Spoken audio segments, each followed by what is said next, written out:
tala isagoo aan 3 bilood joogin baan noo sheeg keenina hadduu qadiyada ceerigaaba ku dhaqaaqo weerarka meesha ku soo baxo muxuu sheegayaa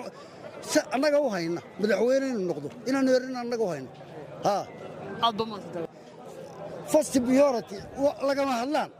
ninaan qadiyada sanaag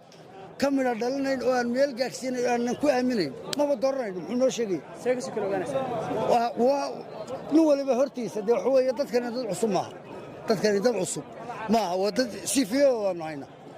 طبعا هذا قرب هذا لو حقينيا oo garabkii la xaqlinaya garabka isbeddelka ya garabka isbeddelka lagu xaqlinaya yaa sheegay warka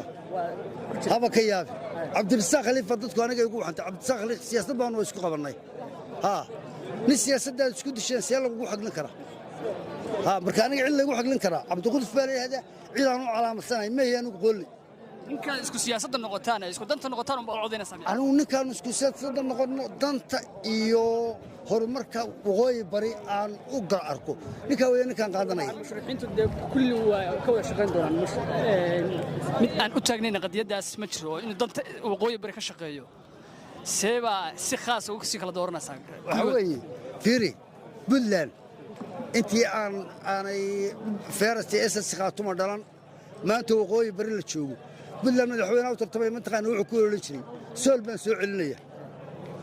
hadda waxa weeye waa ishiyo taagan ceerigaama soo celinaya laakiin ka dhabaynaya ee dhabka tay ka dhabka haynta waa garanayna ay taas la isweydiinaya maxaa lagu kala ma annaga kala garanayna midda kale annagu waxa weeye qofka ma oranayna dee waxa weeye saasuna been buu noo sheegay hadduu ballanta u qaado fulin waayo wuu tagayaa beeshman codkan kalsoonidaan ku qaadayna soo